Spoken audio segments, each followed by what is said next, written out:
संतांच्या कथा या उपक्रमामध्ये आज मी तुम्हाला मुक्ताईचे मांडे ही संत मुक्ताबाई यांची कथा वाचून दाखवणार आहे. मुक्ते, आज आपण मांडे करूया का ग? कधी नव्हे तो सोपान मुक्ताईला म्हणाला. होय रे होय, अगदी माझ्या मनातलं बोललास बघ. माझ्याही मनात कितीतरी दिवसांपासून मांडे करायचं होतंच बघ. खरंच सोपाना, आई किती छान मांडे करायची नाही का? बरं का छोट्या दोस्तांनो, मांडे म्हणजे पुरण घालून केलेली मोठी पुरणाची पोळी जी खापरावरती भाजतात, त्याला म्हणतात मांडे. तर मुक्ताई आणि सोपाना यांनी मांडे करायचं ठरवलं. पण मुक्ता, आई गेल्यापासून कधीच कोणी आपल्याला मांडे करून जेवू घातलं नाही. सोपाना, तुला मांडे खायचेत ना? मग थांब, आज मीच करते मांडे. पण तू मला मदत करशील ना? मुक्ताईने विचारले. हो, करीन की, सोपान म्हणाला.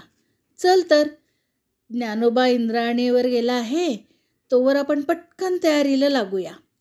झालं. दोघंही भावंड एकमेकांना मदत करायला लागली. ज्ञानदेव आंघोळ करून परत येईपर्यंत मुक्ताईने सगळी तयारी केली होती. ज्ञानदेव परत आले आंघोळ करून.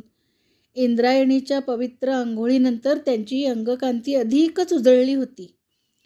छोट्या मुक्ताईची धावपळ पाहून त्यांनी स्मितहास्य करीत विचारलं, काय मुक्ता, आज मांडे करणार वाटतं? होय ज्ञानदादा, मी आज मांडे करणार आहे, मुक्ताई म्हणाली.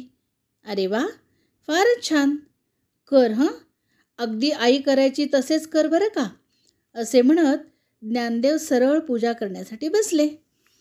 ज्ञानदेवांनी पूजा अर्चा, ध्यानधारणा या गोष्टी संपायच्या आत मांडे करून दुपारच्या जेवणात आपल्या भावंडांना मांडे वाढायचा मुक्ताईचा बेत होता. ती भराभर जमवाजमव करायला लागली. सोपान तिला मदत करत होताच. तेवढ्यात मुक्ताच्या लक्षात आलं की मांडे भाजायला खापर हवं म्हणून. सोपानला पत्रावळी लावायला सांगून छोटी मुक्ता स्वतःच खापर आणायला कुंभारवाड्यात गेली. सोपान पत्रावळी लावत कुटीच्या दारात बसला. हाती काम आणि मुखी नाम हे सुरू झालं. बराच वेळ झाल्या. सावल्या पायात आल्या. माध्यान्नीचं ऊन तापायला लागलं. मुक्ता अजूनही परतली नव्हती. इतका का बरं वेळ लागला मुक्ताला? सोपानच्या मनात शंका यायला लागली. थोडा वेळ असाच गेला आणि मुक्ता जशी गेली तशीच परत आली, रिकाम्या हातानं आणि भरलेल्या डोळ्यांनी. सोपाना, तिची हाक ऐकली आणि सोपान धावत पुढे आला. त्यानं मुक्ताला जवळ घेत तिला विचारलं, काय झालं मुक्ता, कुंभारवाड्यात खापरं मिळाली नाहीत का? तेव्हा रडत रडत मुक्ता म्हणाली, सोपाना, अरे कुंभारदादांनी मी खापरं मागताच मला ते दिलं. मी खापर घेऊन मागे वळले, तो समोर विसोबा काका उभे. काय मुक्ते, आज मांड्याचं बेत आहे वाटतं? त्यांनी विचारलं.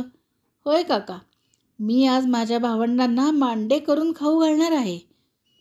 तेव्हा माझ्या हातातलं मातीचं खापर हिसकावून घेत आणि कुंभारदादाकडे डोळे वटारून बघत ते ओरडले, अरे संन्याशाची पोरं ना तुम्ही कसले मांडे खाता? तुम्ही मांडे खायचे ते फक्त मनातल्या मनातच. आणि इतकं बोलून त्यांनी ते खापर खाली आपटलं. त्याचे तुकडे तुकडे झाले. सोपान, विसोबा काकांनी आज आपल्याला साध्या मातीच्या खापराला सुद्धा महाग केलं रे या आळंदी गावात, असं म्हणून छोटी मुक्ता रडायला लागली.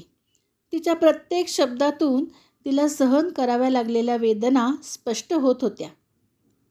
सोपान मुक्ताची ही कुजबूज, मधूनच येणारा हुंदक्याचा आवाज ज्ञानदेवांनी ऐकला. त्यांनी मोठ्या प्रेमानं सोपान मुक्ताईला आपल्याजवळ हाक मारली. छोट्या मुक्ताईला ज्ञानदेवांनी जवळ घेतलं. तिच्या डोळ्यातून वाहणारी आसवं पुसली. प्रेमानं तिच्या पाठीवरून हात फिरवला.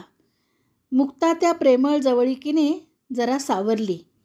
तेव्हा ज्ञानदेव तिला म्हणाले, मुक्ता, अगं खापर मिळालं नाही मांडे भाजायला म्हणून रडतेस तू? नको रडूस, उठ, जा, घेऊन ये तुझी मांडे करायची सगळी तयारी. हे बघ, आज ना आपण एक गंमत करूया. ज्ञानदेवांच्या त्या बोलण्याने मुक्ताला आनंद झाला. डोळ्यातलं पाणी तिनं परकरानं पुसलं आणि सामान आणायला गेली. ज्ञानदेवांनी कुटीचं दार पुढं केलं. त्यांनी एकवार आपली नजर विठ्ठल रखुमाईच्या मूर्तीवर स्थिर केली आणि दुसऱ्याच क्षणी त्यांनी आपल्या योग सामर्थ्याने अग्नी चेतवला. त्यांची पाठ एखाद्या तापलेल्या तव्यासारखी लाल लाल झाली. ज्ञानदेव ओणवे झाले आणि त्यांनी आज्ञा देताच छोटी मुक्ता त्यांच्या पाठीवर मांडे भाजू लागली. इच्छापूर्तीचा आनंद तिच्या चेहऱ्यावरून ओसंडून वाहत असतानाच मुक्ताईच्या मागोमाग ह्या मुलांची काय फजिती होते ते पाहायला आलेल्या विसोबा काकांनी कुटीच्या किलकिल्या दाराच्या फटीतून तो चमत्कार पाहिला आणि विसोबांना त्या मुलांच्या अंगी असणाऱ्या दिव्य दैवशक्तीचा साक्षात्कार झाला. खरोखरच ही मुलं ईश्वरी अवतार आहेत याची साक्ष पटली. त्यांचा होता नव्हता तेवढा सारा राग, अहंकाराचा खोटा अभिमान, मीच श्रेष्ठ, ही मुलं म्हणजे क्षुद्र, असा सारा भाव एका क्षणात गळून पडला. क्षमा करा ज्ञानदेवा, क्षमा करा, असं म्हणत विसोबा काकांनी ज्ञानदेवांचे पाय धरले.